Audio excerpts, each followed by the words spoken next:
Hello everyone, welcome back to my new video. तो आज के वीडियो में हम डिस्कशन करने वाले हैं कि टेंथ के बाद क्या करें।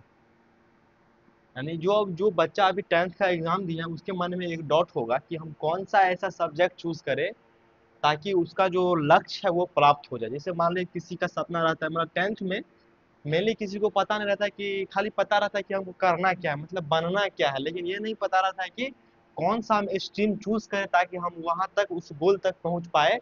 तो मेनली डिस्कशन हम लोग आज वही करने वाले हैं कि टेंथ के बाद हम ऐसा कौन सा सब्जेक्ट को चूज करें ताकि हम अपना गोल तक पहुंच पाए। तो यहाँ पर देखिए, टेंथ के बाद हम लोग क्या क्या कर सकते हैं हम वो बताते हैं।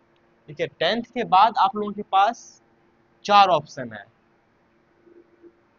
जब आप टेंथ का एग्जाम देते हैं, रिजल्ट आने के बाद आप लोग जब एडमिशन करवाना होता है तो आप लोगों के पास, यानी कि ट्वेल्थ में एडमिशन करवाना होता है।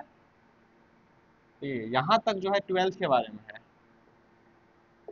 देखिए, पहला क्या है, आप जब आप ट्वेल्थ में या इलेवेंथ में जब आप एडमिशन लेते हैं तो आप वहाँ पे एक साइंस नाम का ऑप्शन रहेगा, जो आप साइंस स्ट्रीम चूज कर सकते हैं। और दूसरा क्या है मेरा, कॉमर्स स्ट्रीम आप लोग चूज कर सकते हैं। और थर्ड क्या है मेरा, आर्ट्स स्ट्रीम चूज कर सकते हैं एलेवेंथ में एडमिशन के लिए। और एक होता है मेरा टेक्निकल डिग्री, जिसका नाम है मेरा ITI या पॉलिटेक्निक, या तो मेरा पैरामेडिकल। पैरामेडिकल मेरा टेंथ के बेसिस पे भी होता है, तो आप लोगों को ये भी ध्यान रखना है कि पैरामेडिकल टेंथ के बेसिस पे होता है। और ये भी जो पॉलिटेक्निक है ITI, ये टेंथ और ट्वेल्थ के दोनों के बेसिस पे होता है। तो आप टेंथ के बाद भी ये पैरामेडिकल कर सकते हैं, पॉलिटेक्निक कर सकते हैं और ITI कर सकते हैं। अब मेनली हम जो बताएंगे इसमें कि साइंस लेने से हमको क्या फायदा होगा या क्या नुकसान होगा, उसके बारे में हम लोग आज इस वीडियो में डिस्कशन करेंगे कि जब हम लोग साइंस स्ट्रीम को चूज करते हैं तो उसमें हम लोग को क्या बेनिफिट मिलता है, उसके बारे में हम लोग आज डिस्कशन करेंगे। तो यहाँ पे देखिए, जब हम लोग साइंस स्ट्रीम चूज करते हैं तो वहाँ भी हमको दो ऑप्शन देता है कि हम या तो PCB चूज करें या तो हम PCM चूज करें। PCM मतलब क्या हो गया, देखिए, PCM मतलब P मतलब हो गया मेरा फिजिक्स, C मतलब हो गया केमिस्ट्री, M मतलब हो गया मैथमेटिक्स। अब यहाँ पे देखिए, PCM मतलब हो गया फिजिक्स केमिस्ट्री एंड मैथमेटिक्स, और PCB मतलब हो गया फिजिक्स केमिस्ट्री एंड B मतलब हो गया आपका बायोलॉजी। तो आप लोगों को यही आप लोगों को देखना है कि आपको PCM लेना है या PCB लेना है। लेकिन अब जो है न्यू स्कीम में है, आप PCMB यानी कि आप दोनों ले सकते हैं, यानी कि फिजिक्स केमिस्ट्री मैथ, और साथ में आप लोग एक्स्ट्रा में बायोलॉजी भी ले सकते हैं। अब ये कंसीडर कैसे होगा PCM लेने के बाद, देखिए, एक आपको एक्स्ट्रा लेना होगा। जैसे मान लीजिए आप लेते हैं, अगर PCMB लेते हैं तो यहाँ पे देखिए तीन हो गया, एक हो गया PCB आप ले सकते हैं, या तो एक PCB ले सकते हैं, या तो एक आप PCMB दोनों ले सकते हैं। यानी कि एक रहेगा मैथ रहेगा प्राइमरी में, और सेकेंडरी में मैथ में मतलब बायोलॉजी रहेगा। अगर आप प्राइमरी में आप मैथ बायोलॉजी रखे हैं तो सेकेंडरी में आपको मैथ चूज करते हैं। तो अब यहाँ पे देखिए, जिस सब्जेक्ट में आप, अगर मान लीजिए मैथ में आपका मान लीजिए 70+ है और बायोलॉजी में आपका 60+ है, तो आप यहाँ आप चूज कर सकते हैं कि आपको किस फील्ड में जाना है, मैथ में जाना है या तो बायोलॉजी में आना है। आप यहाँ पे चूज कर सकते हैं, एक्स्ट्रा लेने का यही आपको यहाँ पे बेनिफिट है। तो हम क्या बोलेंगे इस वीडियो में कि आप लोग जैसे मान लीजिए अगर साइंस को चूज करते हैं तो आपको PCB और PCM में से दोनों में से कुछ नहीं लेना है। आपको लेना क्या है, ये लेना है, PCMB दोनों लेना है। क्योंकि अगर आप दोनों पढ़ते हैं, अगर मान लीजिए कोई आपको अच्छा लग गया, मान लीजिए आपको बायोलॉजी में थोड़ा अच्छा नंबर आया, आप उसमें थोड़ा डीप में सोचने लगे, तो आप बायोलॉजी की तरफ जा सकते हैं।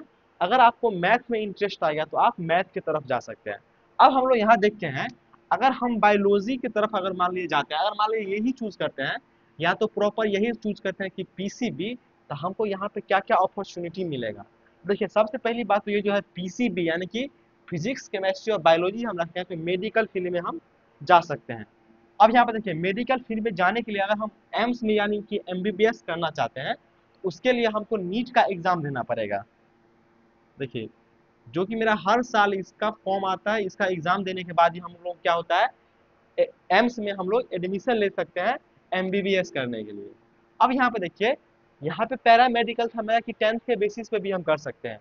अब यहाँ पे देखिए 12th में जब हम पीसीबीएम खत्म करते हैं, ये है कि मान लीजिए पीसीबीएम ले जाने के बाद हम आगे क्या करें उसका है। ठीक है, 10th में तो ये चूज कर ले, उसके बाद पीसीबी ले लिया, उसके बाद क्या करना है उसके बारे में बता रहा है कि मान लीजिए आप 12th के बाद अगर नीट का तैयारी करते हैं तो उससे आपको एमबीबीएस मिलेगा, और 12th के बाद आप पैरामेडिकल भी कर सकते हैं, जिसमें आपको नर्स वर्स का जॉब लगता है इसमें, तो आप लोगों को ये भी कर सकते हैं 12th के बेसिस पे। अब यहाँ पे देखिए जितना भी गवर्नमेंट एग्जाम होता है, गवर्नमेंट जितना भी एग्जाम कंडक्ट करवाती है वो आप कर सकते हैं, लेकिन इसमें क्या है ना, जैसे मान लीजिए पीसीबी में क्या है कि पीसीएम यानी कि इंजीनियरिंग फील्ड में जितना भी गवर्नमेंट एग्जाम कंडक्ट करवाती है वो आप नहीं कर सकते। आप जैसे मान लीजिए एसएससी सी मतलब जितना भी है बिहार पुलिस, वो मतलब गवर्नमेंट एग्जाम की तैयारी यहाँ पे कर सकते हैं पीसीबी होने के बाद। अब यहाँ पे देखिए पीसीएम, अब देखिए पीसीएम में क्या पहले क्या हो गया, बीटेक हो गया, जिसमें आप किसी भी ब्रांच से इंजीनियरिंग कर सकते हैं। सेकेंड क्या है, आप किसी भी सब्जेक्ट से आप बीएससी कर सकते हैं। अब यहाँ पे देखिए यहाँ पे आप बीसीए भी कर सकते हैं, BC bachelor of computer application भी आप कर सकते हैं। और यहाँ पे देखिए बीकॉम है, बीए है और गवर्नमेंट जॉब है। आप लोग समझते होंगे कि आप बीकॉम कब कर सकते हैं, जब आप लोग कॉमर्स लेते हैं तब आप बीकॉम कर सकते हैं, जो आप लोगों को बहुत बड़ा कन्फ्यूजन है। हम साइंस लेने के बाद भी बीकॉम कर सकते हैं, वो कैसे करेंगे हम आपको बाद में बताते हैं, अभी इसी वीडियो में बताते हैं कि हम बीकॉम कैसे करते हैं। और देखिए बीए आप लोग सोचते होंगे कि यही आईएससी में हम लोग जब बीए करते हैं यानी कि आर्ट लेते हैं तो हम वहाँ पे सोचते हैं कि हम बीए नहीं कर सकते, मतलब यहाँ पे आर्ट वाला आदमी सोचता है कि हम बीए कर सकते हैं, लेकिन आपको गलत कन्फ्यूजन है कि हम साइंस लेने के बाद भी हम बीए कर सकते हैं। अब यहाँ पे देखिए जब हम पीसीबीएम लेके हम किसी भी स्टेट गवर्नमेंट या सेंट्रल गवर्नमेंट का जितना भी जॉब है उसका हम फॉर्म भर सकते हैं, उसका हम लोग एग्जाम दे सकते हैं आफ्टर जब हम लोगों का ग्रेजुएशन हो जाएगा। उसके बाद हम लोग जितना भी गवर्नमेंट एग्जाम है उसका हम लोग तैयारी कर सकते हैं। अब यहाँ पे देखिए कि अब आप लोगों का कन्फ्यूजन कैसे है कि मतलब कि हम लोग यहाँ साइंस में पीसीएम में लेके हम बीकॉम कैसे करेंगे, बीए कैसे करेंगे, तो वो आप लोग को हम बताते हैं। जब आप लोग ग्रेजुएशन में एडमिशन लेंगे तब आप लोग वहाँ पे एक फॉर्म फिल करने के लिए बोलेगा, एडमिशन, जिसको एडमिशन फॉर्म बोलते हैं। जब आप लोग एडमिशन फॉर्म फिल करते हैं तो उस टाइम आप लोग को बोला जाता है कि आपका प्रीवियस 12th में कौन सा सब्जेक्ट है। अगर मान लीजिए अगर प्रीवियस सब्जेक्ट वहाँ पे आप चूज करते हैं, आर्ट चूज करते हैं, तो आप लोगों को ग्रेजुएशन में यानी कि 12th में अगर जब ग्रेजुएशन का फॉर्म भरते हैं ग्रेजुएशन में एडमिशन के लिए, तो वहाँ पे बोलता है कि आप 12th में यानी कि प्रीवियस से आप कौन सा सब्जेक्ट से किए थे। अगर वहाँ पे अगर आर्ट चूज करते हैं तो आपको अगर ग्रेजुएशन में जो आप एडमिशन लेंगे वहाँ पे आपको ऑप्शन में बस क्या देगा, आर्ट्स देगा। यहाँ पे थोड़ा डिटेल में थोड़ा यहाँ पे सुनिए आप लोग। जब आप लोग ग्रेजुएशन में एडमिशन लेते हैं तो वहाँ पे पूछता है कि आप प्रीवियस में यानी कि 12th में आप किस स्ट्रीम से पास हैं। तो अगर आप लोग वहाँ पे चूज कर लेते हैं आर्ट, तो आपको ग्रेजुएशन में आपको वहाँ पे ऑप्शन देगा कि आप ओनली आर्ट्स स्ट्रीम ही चूज कर सकते हैं। अब यहाँ पे देखिए वो तो हो गया आर्ट्स के लिए। अगर आप चूज करते हैं वहाँ पे हम कॉमर्स किए हैं 12th में, तो आपको कॉमर्स का जितना भी स्ट्रीम है यानी कॉमर्स कॉमर्स भी आप ले सकते हैं और आप आर्ट्स सब्जेक्ट भी रख सकते हैं। वहाँ पे ऑप्शन देता है, जब आप कॉमर्स चूज करते हैं वहाँ पे कि हम आफ्टर मतलब 12th में क्या किए थे, तो वहाँ पे आपको दो ऑप्शन देगा, कॉमर्स देगा, आर्ट देगा, यानी कि आप जितना भी आर्ट्स में कर सकते हैं, जितना आप सोच सकते हैं कि हम आर्ट्स सब्जेक्ट लेके कर सकते हैं, वो आप कॉमर्स लेकर भी कर सकते हैं। वहाँ आपके एडमिशन टाइम में आपको पता चल जाएगा। अब यहाँ पे देखिए जब आप लोग वहाँ पे चूज करते हैं साइंस, तब आपको तीन ऑप्शन देता है, साइंस, कॉमर्स और आर्ट। यानी कि आप लोग यहाँ पे थोड़ा ध्यान दीजिए, ये सब सुपर सेट हो गया, यानी ये दोनों सबसेट हो गया, ये सुपर सेट हो गया। यानी कि आप साइंस, कॉमर्स और आर्ट में जो जो सब्जेक्ट से आप पढ़ सकते हैं वो आप साइंस में भी पढ़ सकते हैं।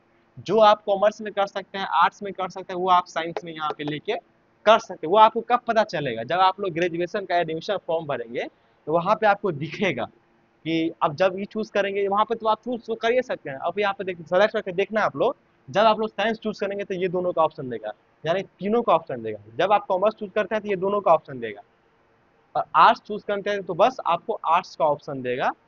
तो देखिए, और यहाँ पे बेसिक बताते हैं, यहाँ पे आप क्या कर सकते हैं अकाउंट में यानी बैंक में आप जितना भी बैंकिंग का जॉब है वो कर सकते हैं, सीए कर सकते हैं, यानी कि यहाँ पे पैसा से रिलेटेड जितना भी जॉब है यहाँ पे आपको लगेगा, जैसे बैंकिंग बैंकिंग हो गया, सीए वीए हो गया, आप कॉमर्स के थ्रू कर सकते हैं। आप लोगों को तो बता ही दिए, जब आप लोग साइंस लेंगे तो आप लोग ये भी कर सकते हैं। चलिए, बस इसमें आप लोग सीए नहीं कर सकते, मतलब कुछ कुछ होता है कि हर एक सब्जेक्ट का यानी हर एक स्ट्रीम का कोई एक होता है जो आप नहीं कर सकते हैं, तो वही एक एक्सेप्शन केस हो जाता है कि आप लोग वो मतलब नहीं कर सकते, बाकी जो जनरली होता है वो आप कर सकते हैं। तो चलिए, इस वीडियो में हम लोगों ने देखे हैं कि आफ्टर टेंथ यानी टेंथ के बाद क्या क्या कर सकते हैं। चलिए, इस वीडियो में इतना ही, मिलते हैं नेक्स्ट वीडियो में। Thank you.